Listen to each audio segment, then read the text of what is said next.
Communication is important in every marriage, in every relationship. I got a question not long ago from a young lady who is in a serious relationship with a guy, and she's wondering why the communication is suffering. Couple things in this regard. Before I go into some of the problems or some of the difficulties in communication and some of the hindrances, let me first of all look at the things that one needs to do to improve their communication life. First thing is openness with your spouse, with your partner. I mean, be open, be generous with words, be generous with your experiences that day or that week, be generous with your feelings, be open. I mean, when you open, you have a lot to talk about, you have a lot to communicate, but also be respectful. When you respect the other person, chances are that they would like to hear more, they would like to listen more to whatever you have to say. Another thing is create conversation topics. Prepare your mind for gisting with your partner. What I mean by that is, whatever happens that day, have a mental note. And when I go home, I will gist him on this. I will gist her on this. We will talk about this. I mean, if you like somebody, you like to bring up things to gist them. You like to tell them what happened today, how it happened, your day-to-day activities. Another thing is interest. Well, what is his or her interest? People like to listen to things that they like. What conversations, what topics do you think you would like to listen to? I mean, the interest of your spouse, of your friend, what they like. When you engage in such conversations, chances are that they will give you more attention. These are some of the things I think you need to do. You need to pay attention to if you want to improve your communication life with your spouse. But there are also issues and problems and stumbling blocks. Let's look at them. One has to do with there are people that are not communication type. They are maybe introverts, or they are simply not the communication type. There are persons like that. By nature, that's who they are. So when you are with such people, chances are that you'll not get much out of them, because this is who they are. You can't just change them overnight. They don't talk much. They internalize things. It can be boring, actually. It can be boring to be with somebody who doesn't talk much. But also, there are some people who can handle it, people who are okay with it. I mean, if you're that kind of person, go ahead. I mean, you will also have beautiful relationship or beautiful married life with such people if you are that type that can handle it. But there are some people who it will become very boring to. People who can almost be suffocating from your quietness. There are people who just cannot handle it. If you're that kind of person that cannot handle it, then why end up with somebody who will be making your life boring on a daily basis? But here I want us to look at a couple things that can make communication suffer in a situation where people are the talking type, and yet the communication is suffering. One thing is there are people who like to win argument all the time. If you're the type that likes to win argument all the time, then chances are that you might scare away your partner when it comes to communication. Why will I need to be communicating with you or talking with you or gisting with you when I know that it will all end in an argument? There are people who turn every communication into an argument. I mean, it's really a very terrible thing. I find it very troubling for people to always want to win an argument, always want to make a point, always want to make a statement. I mean, keep your statements. Why would you want to make a statement or make a point of everything? You make the other person feel exhausted.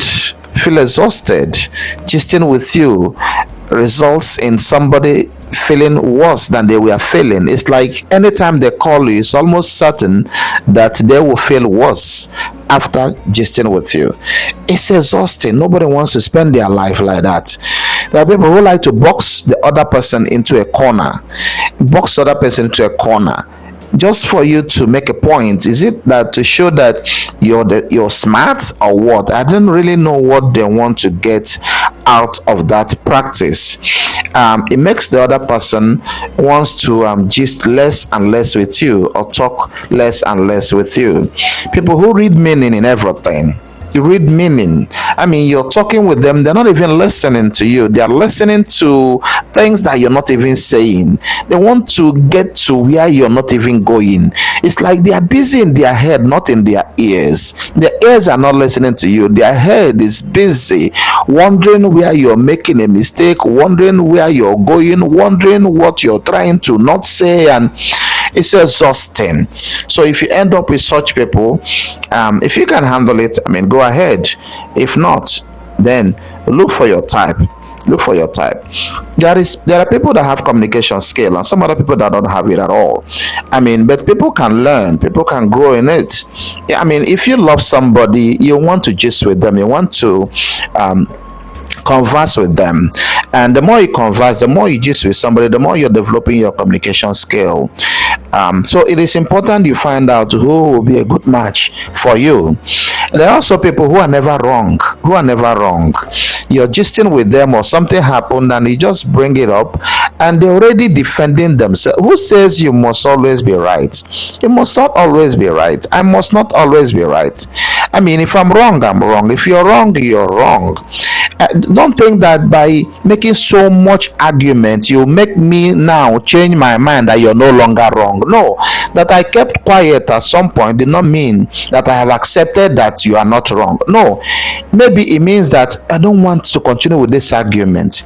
And if that's a continuous practice, that every day I don't want to continue with the argument, every day I don't want to continue, it means that at some point I don't even want you again, because it's exhausting for me to stop talking, not because we are making any headway, making any point, but because I'm tired of the argument.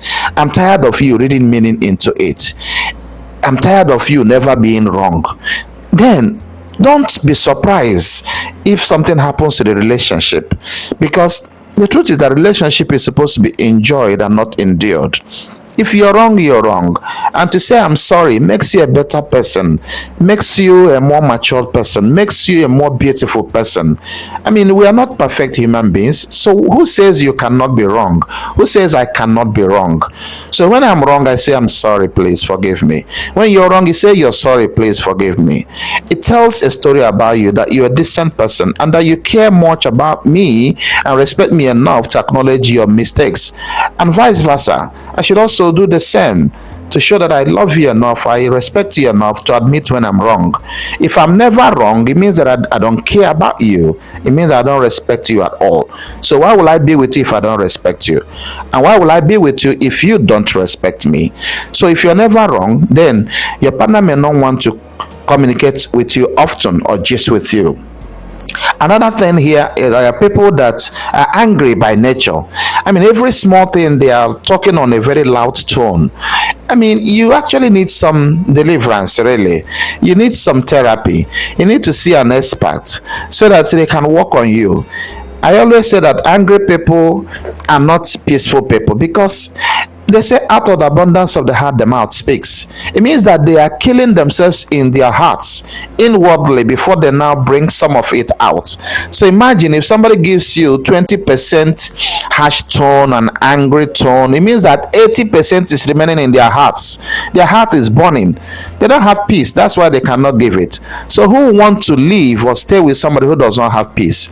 All the person has to give is angry tone, angry replies, angry responses. No. If that's the case, then the problem is on you or on me if I'm the angry person. The other thing here is there are people who actually love people who are very good in communication. That's the truth. And they want even to do anything to have them. Maybe they're not even having any romantic relationship, but they just love to communicate with them. And that's how infidelity starts. As somebody might marry, and the husband or the wife is not the communication type, and they are having a friend out there who they have no romantic interest in, but they are their gisting partners. They talk and have fun. Meanwhile, the person in their life is too boring. So You need to work on it. The other thing here is the reality is that there are also issues or situations where when communication is decreasing on one part, it is increasing on another part. Many a time people tell you, oh, I'm feeling sleepy, I want to go to bed.